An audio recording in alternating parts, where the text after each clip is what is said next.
हमारे सॉल्यूशन की बिगिनिंग इसी डायग्राम से होती है। आइए सबसे पहले ये समझते हैं कि ये डायग्राम हमें क्या बता रही है। तो स्टूडेंट्स, क्वेश्चन नंबर 4 में हमें एक ट्राइंगल DEF के मेजरमेंट्स दिए गए हैं। साइड DE की लेंथ है 4.8 सेंटीमीटर, साइड EF की लेंथ है 4 सेंटीमीटर और इनके बीच का एंगल E है 45 डिग्री। हमें इस ट्राइंगल के एल्टीट्यूड्स ड्रॉ करने हैं और उसका ऑर्थोसेंटर फाइंड करना है। सॉल्यूशन के दो मेन पार्ट्स हैं। पहले पार्ट में हम दिए गए मेजरमेंट से ट्रायंगल DEF कंस्ट्रक्ट करेंगे और दूसरे पार्ट में हम उस ट्रायंगल के एल्टीट्यूड्स बनाएंगे और ऑर्थोसेंटर यानी उनके इंटरसेक्शन पॉइंट को ढूंढेंगे। चलिए कंस्ट्रक्शन शुरू करते हैं। सबसे पहले हम एक रूलर का इस्तेमाल करके 4.8 सेंटीमीटर लंबी एक लाइन सेगमेंट बनाएंगे। इसके एंड पॉइंट्स को हम D और E नाम देंगे। ये हमारे ट्रायंगल की बेस लाइन होगी। अब हमें वर्टेक्स E पर 45 डिग्री का एंगल बनाना है। इसके लिए एक प्रोट्रैक्टर, जिसे हम D भी कहते हैं, उसका सेंटर पॉइंट E पर रखें। प्रोट्रैक्टर की बेस लाइन को DE सेगमेंट के ऊपर अलाइन करें और 39 डिग्री पर एक निशान लगाएं। फिर E से शुरू करते हुए इस निशान से गुजरती हुई एक लंबी रेयानी किरण खींचे। इस रे को हम EX का नाम दे देते हैं।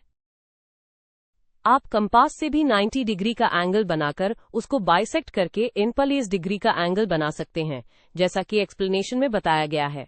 अब हम ट्रायंगल का तीसरा वर्टेक्स यानी पॉइंट F लोकेट करेंगे। क्वेश्चन में दिया गया है कि साइड EF की लेंथ 4 सेंटीमीटर है।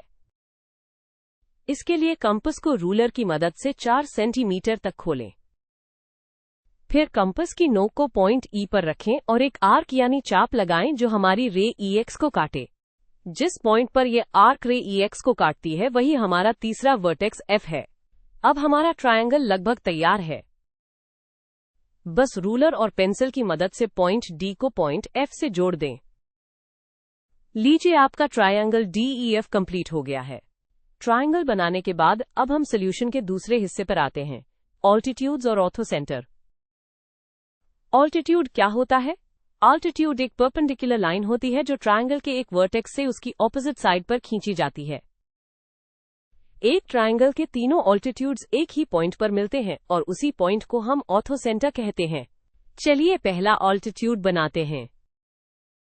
हम वर्टेक्स F से शुरू करेंगे और इसकी ऑपोजिट साइड यानी DE पर एक परपेंडिकुलर लाइन खींचेंगे। इसके लिए कंपास की नोक को F पर रखें और एक ऐसी आर्क बनाएं जो साइड DE को दो अलग अलग पॉइंट्स पर काटे। अब जिन दो पॉइंट्स पर आर्क ने DE को काटा है, उन दोनों पॉइंट्स से DE के नीचे दो और आर्क्स बनाएं ताकि वो एक दूसरे को इंटरसेक्ट करें। अब F से इस नए इंटरसेक्शन पॉइंट को जोड़ दें। ये जो लाइन बनी है FR, यही हमारा पहला ऑल्टीट्यूड है जो DE पर परपेंडिकुलर है। बिल्कुल इसी तरह अब हम दूसरा ऑल्टीट्यूड बनाएंगे। इस बार वर्टेक्स D से उसकी ऑपोजिट साइड EF पर परपेंडिकुलर लाइन खींचेंगे। कंपास की नोक को D पर रखें और एक आर्क बनाएं जो EF को दो जगह काटे। फिर उन दोनों पॉइंट से EF के दूसरी तरफ इंटरसेक्टिंग आर्क्स बनाएं। आखिर में D को इस नए इंटरसेक्शन पॉइंट से जोड़ दें। ये हमारा दूसरा ऑल्टीट्यूड DP बन गया। और अब आखिरी यानी तीसरा एल्टीट्यूड, ये वर्टेक्स E से ऑपोजिट साइड DF पर बनेगा। प्रोसेस बिल्कुल सेम है। E से कंपास रखकर DF पर दो पॉइंट्स काटने वाली आर्क बनाएं। उन पॉइंट से ऑपोजिट साइड पर इंटरसेक्टिंग आर्क्स बनाएं। फिर E को उस इंटरसेक्शन पॉइंट से जोड़ दें।